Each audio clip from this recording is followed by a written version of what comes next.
Le rêve de l'énergie de fusion a toujours semblé inaccessible. Une énergie propre, illimitée, sans les inconvénients des combustibles fossiles ni les dangers des déchets nucléaires. Pendant des décennies, les plus brillants l'ont recherché. Les gouvernements ont investi des milliards dans ITER, une énorme machine en construction dans le sud de la France. 50 milliards de dollars, des décennies d'efforts et des scientifiques du monde entier. Avec autant de moyens, on pourrait croire qu'on produirait déjà de l'électricité. Mais ITER est encore à des années de produire un seul watt d'électricité utilisable. Et c'est là qu'Elion entre en jeu. Une start-up américaine affirme pouvoir devancer ITER de très loin. Ils disent qu'ils produiront de l'électricité issue de la fusion et la vendront au réseau d'ici 2028. Ce n'est pas seulement ambitieux, cela semble presque téméraire. On peut se demander, si les gouvernements peinent depuis 50 ans, comment une entreprise privée réussirait en quelques années. C'est justement le sujet de cette vidéo, l'histoire d'Elion. Pourquoi pense-t-il pouvoir rompre la malédiction du dans 30 ans? Et pourquoi cette course compte-t-elle autant? Pas seulement pour la science de la fusion, mais aussi pour l'avenir de l'énergie, du climat, et peut-être même de la civilisation elle-même. Qu'est-ce que la fusion, et pourquoi est-ce difficile? Aujourd'hui, le mot nucléaire évoque surtout la fission, qui consiste à séparer les atomes, principe des centrales nucléaires actuelles. On prend des atomes lourds comme l'uranium, on les divise, ce qui libère de l'énergie au passage. C'est puissant, mais c'est loin d'être propre. On obtient des déchets radioactifs durables, et un risque, même faible, de fusion du cœur. La fusion, elle, consiste à unir des atomes légers au lieu de séparer des atomes lourds. C'est le genre de réaction qui alimente les étoiles. Les atomes d'hydrogène se percutent, fusionnent et libèrent des quantités incroyables d'énergie. Idéalement, c'est la source d'énergie parfaite. Aucune émission carbone, aucun risque de fusion du cœur, ni de déchets radioactifs sur des siècles, juste de l'énergie propre, avec comme principal sous-produit l'hélium, qui est le même gaz inoffensif que l'on trouve dans les ballons. Ça semble trop beau pour être vrai, n'est-ce pas? C'est pourquoi les gens le poursuivent depuis plus d'un demi-siècle. Faire fusionner des atomes sur Terre est bien plus difficile qu'on ne le pense. Les combustibles eux-mêmes sont compliqués. La plupart des conceptions reposent sur deux isotopes de l'hydrogène, le deutérium et le tritium. Le deutérium est abondant, on peut littéralement l'extraire de l'eau de mer. Le tritium, en revanche, est rare et radioactif, donc les réacteurs doivent le produire à l'intérieur même de la machine en utilisant du lithium. Une autre option est l'hélium-3, un carburant plus propre qui pose moins de problèmes liés aux neutrons, mais il est rare sur Terre. On plaisante sur son extraction lunaire, soulignant son impraticabilité. Reste la question de la physique. La fusion nécessite de vaincre la répulsion entre noyaux chargés positivement. Cela signifie des températures de plus de 100 millions de degrés Celsius, soit plusieurs fois plus chaud que le cœur du Soleil. Contenir ce plasma, qui est essentiellement une soupe de particules chargées, c'est là que le véritable cauchemar d'ingénierie commence, comme si ce n'était pas déjà assez compliqué. Les scientifiques disposent de plusieurs méthodes pour mesurer les progrès, la plus connue étant le Q, qui compare l'énergie produite à celle consommée. Un Q d'un indique que la fusion a généré autant d'énergie qu'elle en a consommé. Un Q de 10 signifie obtenir 10 fois plus d'énergie que celle investie, seuil clé pour rendre la production d'électricité commercialement viable. Mais le Q seul ne suffit pas. Le plasma doit rester stable longtemps, être chaud brièvement ne suffit pas. Les centrales exigent un fonctionnement continu et fiable. Certains systèmes font pulser leur plasma, d'autres recherchent une combustion stable. Mais tous doivent gérer les matériaux entourant le plasma. Généralement, les neutrons issus de la réaction sont absorbés par les parois du réacteur, les rendant fragiles et radioactives. Même avec une bonne maîtrise de la physique, il faut des matériaux capables de résister à des années de ce traitement. Cela n'a pourtant pas empêché les scientifiques d'essayer dès le début. Dans les années 50, la fusion paraissait prometteuse. Les machines à pincement en Z, conçues pour comprimer le plasma par des impulsions électriques, semblaient offrir des résultats rapides. Et pendant un certain temps, on pensait que l'énergie de fusion pratique était sur le point d'arriver, mais le plasma s'est révélé instable, s'effondrant constamment avant qu'on puisse en extraire une énergie significative. Dans les années 70, le tokamak, conçu en Union soviétique, s'est imposé. Il utilise une chambre en forme de beignet et des champs magnétiques pour confiner le plasma. Les tokamaks dominent toujours la recherche sur la fusion aujourd'hui, des petits réacteurs expérimentaux jusqu'à ITER lui-même. Ils ont atteint des records de température, de confinement et amélioré leur performance. Mais malgré tout, aucun tokamak n'a jamais produit d'énergie électrique nette. Maintenant, si vous vous êtes déjà demandé pourquoi les gens plaisantent en disant que la fusion c'est toujours pour dans 30 ans, c'est parce qu'à chaque fois qu'il y a une avancée dans la fusion, elle est toujours suivie de nouveaux obstacles et de délais révisés. Et pourtant, personne n'a abandonné. Ce qui nous amène à ITER. Si la fusion est le saint graal de l'énergie, ITER est un peu comme la cathédrale construite pour l'abriter. ITER est la tentative phare du monde pour maîtriser la fusion d'un seul coup. Construit dans le sud de la France, ce projet réunit l'Europe, les États-Unis, la Russie, la Chine, le Japon, l'Inde et la Corée du Sud, mutualisant ressources, technologies et financements. Son coût dépasse désormais 50 milliards de dollars. Et sa taille représente environ 23 000 tonnes de machinerie. Les objectifs d'ITER sont tout aussi ambitieux. Il n'est pas conçu pour être une centrale électrique, c'est plutôt une machine de démonstration. Et son principe central est d'atteindre un Q de 10, cela en ferait la première machine à réellement créer un plasma en combustion. Un plasma en combustion signifie que la fusion génère assez d'énergie pour s'auto-entretenir sans chauffage externe constant. ITER doit aussi tester des systèmes de production de tritium pour intégrer des technologies transférables à des réacteurs commerciaux. En somme, ITER est le projet phare qui, s'il réussit, prouvera que la fusion dépasse la simple curiosité scientifique. Il démontrera que la physique fonctionne, que les défis d'ingénierie peuvent être gérés efficacement, et que l'humanité peut envisager de manière réaliste la construction de futures centrales à fusion. Malheureusement, ITER a été constamment retardé. Selon le calendrier initial, il aurait dû produire son premier plasma il y a déjà plusieurs années. Le nouvel objectif a été repoussé à 2030. Les opérations avec le vrai combustible de fusion, deutérium et tritium, pourraient n'avoir lieu qu'au milieu des années 2030. S'ajoutent à les dépassements de coûts, les défis de construction et la difficulté de coordonner des dizaines de pays. ITER est donc devenu un symbole d'espoir, mais aussi de frustration. On ne peut toutefois l'écarter. Si le projet réussit, il mettra fin à des débats qui durent depuis des décennies. Cela prouvera que la fusion peut fonctionner à grande échelle et pas seulement brièvement en laboratoire. Pour les gouvernements, c'est la meilleure occasion de prouver le concept sans l'ombre d'un doute, tout en laissant place aux affirmations audacieuses d'entreprises comme Elion. Quand les gens voient ITER, son énorme budget, ses longues décennies de construction et un calendrier qui s'étire jusqu'en 2030, ils se demandent s'il n'existe pas une solution plus rapide. Ce qu'ils revendiquent et comment il fonctionne. Elion a été fondé en 2013 à Redmond, dans l'État de Washington. Ses cofondateurs, David Kirtley et Chris Peel, ont tous deux une formation en physique des plasmas et en propulsion, et ils se sont démarqués dès le départ en créant Elion dans le but de vendre de l'électricité, plutôt que de simplement prouver que la fusion fonctionne, comme le vise ITER. Avançons jusqu'à aujourd'hui. Elion a levé plus d'1 milliard de dollars auprès d'investisseurs comme Sam Altman, le PDG d'OpenAI, ainsi que de grands acteurs comme Mithril Capital, Capricorn Investment Group et des anciens de Y Combinator. La valorisation dépasse 5 milliards de dollars, classant l'entreprise parmi les licornes, bien que son produit n'existe pas encore. Mais après tout, n'est-ce pas l'histoire de la plupart des startups disruptives? On vend la vision avant de vendre le produit, non? En 2023, l'entreprise a conclu un accord avec Microsoft pour fournir de l'électricité issue de la fusion d'ici 2028. Mais faisons une pause un instant. Nous ne parlons pas d'un protocole d'accord ou même d'une lettre d'intention, mais d'un véritable accord commercial pour de l'électricité provenant d'un réacteur qui n'existe pas encore. C'est presque comme payer pour un repas dans un restaurant qui n'a même pas encore été construit, parce que le chef est encore en train d'expérimenter dans le laboratoire. Mais après tout, c'est Microsoft. Ils exploitent certains des centres de données les plus énergivores au monde. Et si la fusion fonctionne, ce serait comme trouver de l'or sous leur ferme de serveurs. Donc, peut-être que ça a du sens de s'engager tôt. Elion nomme sa prochaine machine Polaris, censée être la première au monde à non seulement réaliser la fusion, mais aussi à injecter sur le réseau une quantité nette d'électricité. Il prévoit d'y parvenir en étant aussi différent que possible d'ITER et des autres grands projets de fusion, à commencer par la forme de leur réacteur. Elion emploie une configuration à champ inversé, FRC. Deux masses de plasma sont projetées l'une vers l'autre depuis les extrémités opposées d'une chambre linéaire. Lors de la collision, elles fusionnent en une boule de plasma, ensuite comprimée par d'immenses champs magnétiques. La compression élève température et pression jusqu'au déclenchement des réactions de fusion.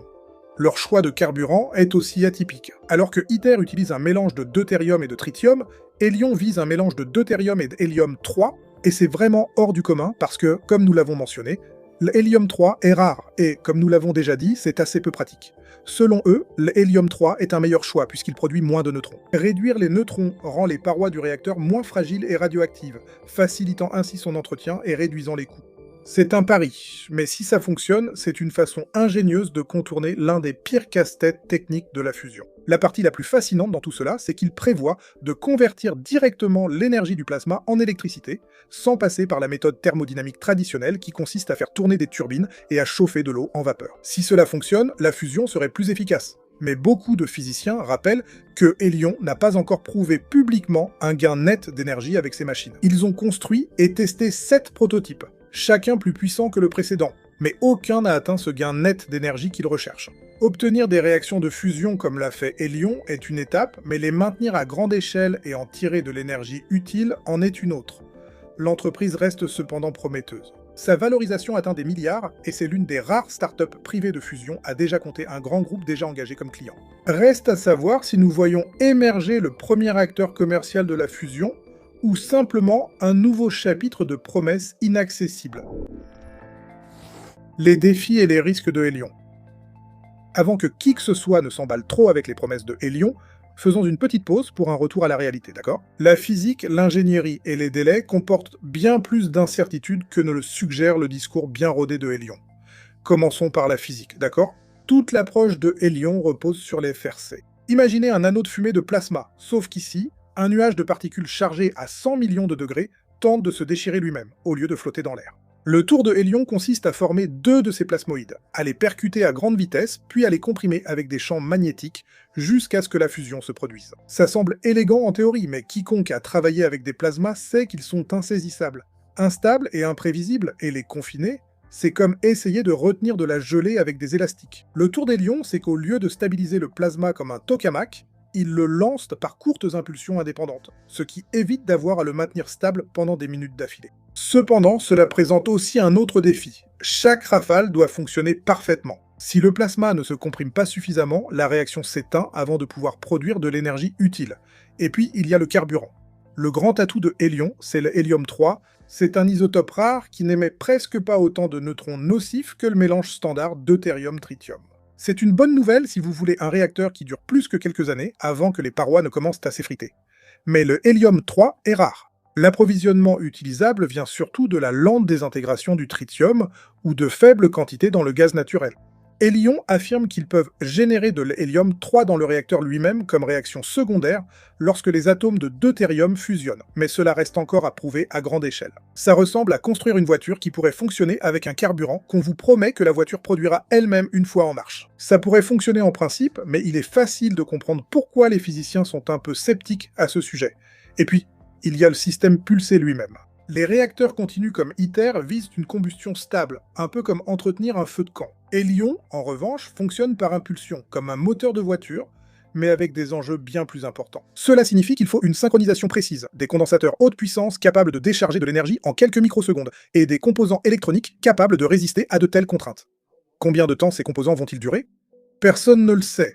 Tirer quelques centaines de coups en laboratoire diffère de le faire jour après jour pendant des années sans que le système se désintègre. Et il ne faut pas oublier les neutrons. Hélion affirme qu'en utilisant l'hélium-3, ils évitent le flux de neutrons destructeurs des tokamaks. Pourtant, des réactions secondaires produisent toujours des neutrons. Pas autant qu'ITER devra gérer, mais assez pour que les matériaux se dégradent avec le temps. Donc, prétendre qu'il n'y a pas de problème de neutrons, ce n'est pas tout à fait honnête. C'est plutôt un problème de neutrons réduit, mais tu sais, la physique n'est que la moitié du combat. Même si Hélion stabilise le plasma et que leurs condensateurs tiennent, il leur reste à construire et raccorder une centrale électrique. Et c'est là que le rêve des startups se heurte au mur de la bureaucratie. ITER bénéficie du soutien des pouvoirs publics et de cadres réglementaires qui le traitent comme un projet scientifique. Hélion, quant à elle, doit gérer les permis, les études d'impact environnemental, les réglementations de sécurité et l'intégration au réseau comme n'importe quelle autre centrale électrique. Si vous avez déjà suivi les batailles d'autorisation des parcs éoliens ou lignes de transmission, vous savez comme ces projets peuvent vite s'enliser. Reste aussi la question du calendrier. 2028. Cette date peut être soit une malédiction, soit une bénédiction pour Hélion. S'ils réussissent à fournir de l'électricité d'ici là, ils seront salués comme des visionnaires ayant pris de vitesse le plus grand projet scientifique au monde. S'ils ratent cette échéance, ils rejoindront la longue liste des promesses de fusion qui ne se sont jamais concrétisées.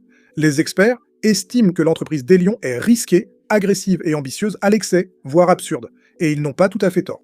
Construire un nouveau réacteur, prouver qu'il fonctionne, obtenir les autorisations et le raccorder au réseau en seulement 5 ans, les centrales nucléaires mettent souvent plus de temps, rien que pour la paperasse. Même si la physique d'Hélion fonctionne, la logistique pourrait suffire à les faire échouer. Et il y a le risque que si Hélion rate leur échéance, cela ternisse encore plus l'opinion publique sur la fusion. Les investisseurs pourraient devenir plus hésitants et les gouvernements plus sceptiques. En voulant aller trop vite, Hélion risque de faire reculer le secteur. Rivalité politique et enjeux mondiaux. Hélion n'est pas le seul à viser la fusion. Et il serait exagéré de les considérer comme favoris, car il y a bien plus de concurrents qu'on ne le croit. Les gros titres se concentrent souvent sur ITER, mais du côté privé, il existe tout un écosystème de startups, chacune convaincue d'avoir trouvé le raccourci vers l'énergie des étoiles. Prenez Commonwealth Fusion Systems. Ils sont issus du MIT, et leur machine, Spark, repose sur la même conception de tokamak qu'ITER, mais elle est miniaturisée et suralimentée grâce à des aimants supraconducteurs à haute température. Ils ont levé des milliards en promettant un réacteur plus petit, moins cher et plus rapide à mettre en service. C'est un peu comme s'ils disaient « Oui, ITER construit le Jumbo Jet, mais nous, on va construire la version jet privée. Et puis, il y a TIU Technologies en Californie. » Depuis les années 1990, ils y travaillent, et ont dépensé plus d'1 milliard de dollars. Leur approche est une configuration à champ inversé, une cousine de l'idée de Hélion, mais optimisée pour la fusion proton-bohr, un carburant qui ne produit pas de neutrons. Et ça semble presque trop beau pour être vrai, n'est-ce pas? Une énergie propre et aneutronique sans déchets radioactifs. Le hic, cependant, c'est qu'il faudrait des températures supérieures à 3 milliards de degrés Celsius. Pour le dire gentiment, c'est énorme. Et ils y travaillent encore. General Fusion, financé par Jeff Bezos, veut comprimer le plasma avec des pistons dans une sphère de métal liquide. C'est un concept audacieux, même si parfois on a l'impression que c'est le genre d'idée qui paraît génial lors d'une conférence TED, mais qui rencontre de sérieux casse-têtes techniques dans la réalité. Il y a aussi First Light Fusion au Royaume-Uni qui utilise des projectiles pour obtenir un confinement inertiel, autrement dit de la fusion par balle. Là encore, ça fait réfléchir. La physique suivra-t-elle ou sera-ce encore une démonstration prometteuse qui ne passe jamais à l'échelle? Ce qui est frappant, c'est que tout le monde joue au même jeu, mais avec des règles complètement différentes. D'un côté, une bureaucratie centralisée et multinationale investit depuis des décennies des milliards dans le problème. De l'autre, des entreprises privées cherchent un avantage du pionnier. Les choses deviennent plus intéressantes, car réussir la fusion en premier apporte un avantage considérable. Avoir accès à une source d'énergie abondante sans carbone et indépendante des combustibles fossiles ou de chaînes d'approvisionnement instables donnera beaucoup de poids géopolitique et un avantage politique. Les États-Unis veulent être en tête. Des milliards affluent vers les startups américaines et le département de l'énergie se rapproche du privé. La Chine investit fortement dans les tokamaks et construit des machines très rapidement. Son réacteur East détient déjà des records mondiaux de durée de plasma. L'Europe compte sur ITER, la France accueillant le grand pari mondial sur la fusion. Le Japon mène aussi son programme, plus discret et méthodique. La course à la fusion dépasse le simple battage médiatique. Elle est bien réelle. Et cela nous rappelle la course à l'espace des années 60, mais avec sans doute des enjeux encore plus importants. Parce que si l'espace concernait le prestige et l'exploration, la fusion concerne la sécurité énergétique. Celui qui réussira en premier ne se contentera pas de planter un drapeau. Ils détiendront les clés de l'avenir énergétique du monde. Alors, imaginons un instant que Hélion, ou peut-être l'un de ses rivaux, parviennent réellement à maîtriser la fusion dans les 10 à 20 prochaines années. À quoi ressemblerait le monde? Eh bien, le premier grand changement est évident.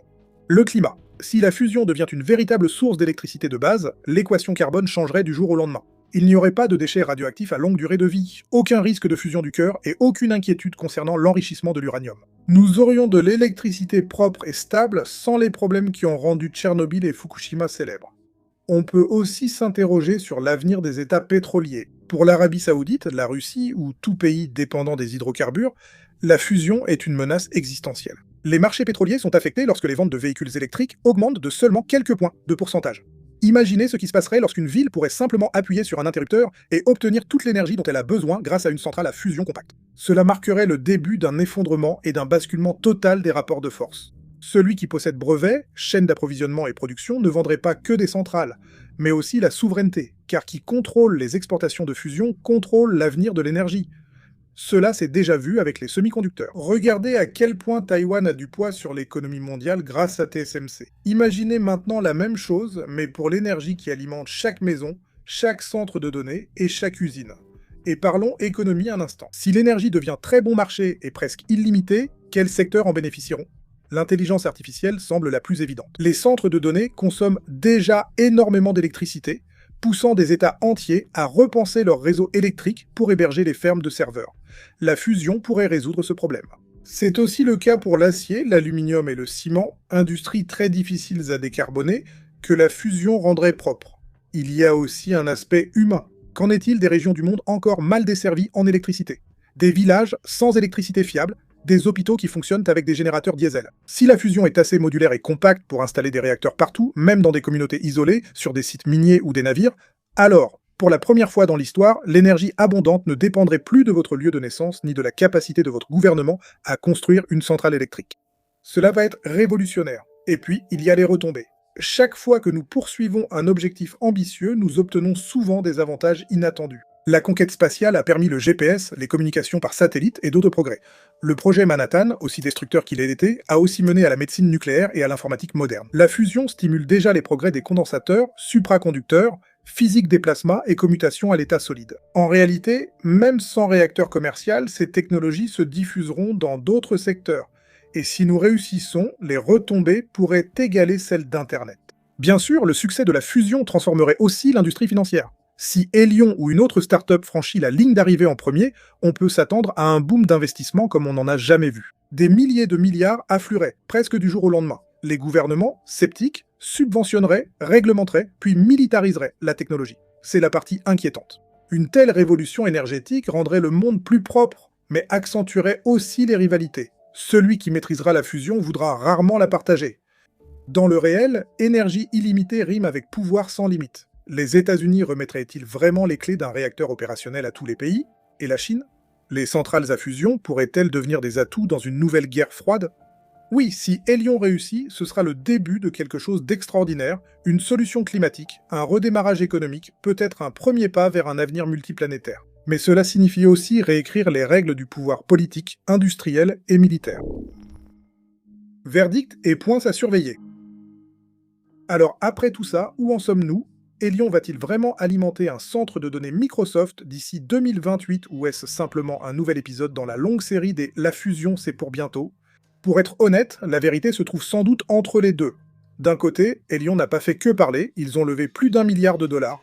Ils ont convaincu Microsoft, une entreprise qui n'a pas pour habitude de parier son infrastructure cloud sur des chimères, de signer un accord d'achat. Ils ont atteint des jalons techniques comme produire du plasma à plus de 100 millions de degrés Celsius, une prouesse que les chercheurs en fusion célèbrent souvent au champagne. Mais atteindre 100 millions de degrés lors d'un essai, c'est une chose. Maintenir ce plasma à cette température, le confiner et en tirer réellement de l'électricité nette, c'en est une autre. Il faut repenser à toutes les promesses des scientifiques de la fusion depuis 70 ans. À chaque décennie, on annonce que c'est pour dans 20 ans. Peut-être que Elion brisera enfin cette malédiction, ou peut-être que 2028 ne sera que la dernière d'une longue série de dates prometteuses qui disparaissent discrètement dans le rétroviseur. Merci d'avoir regardé.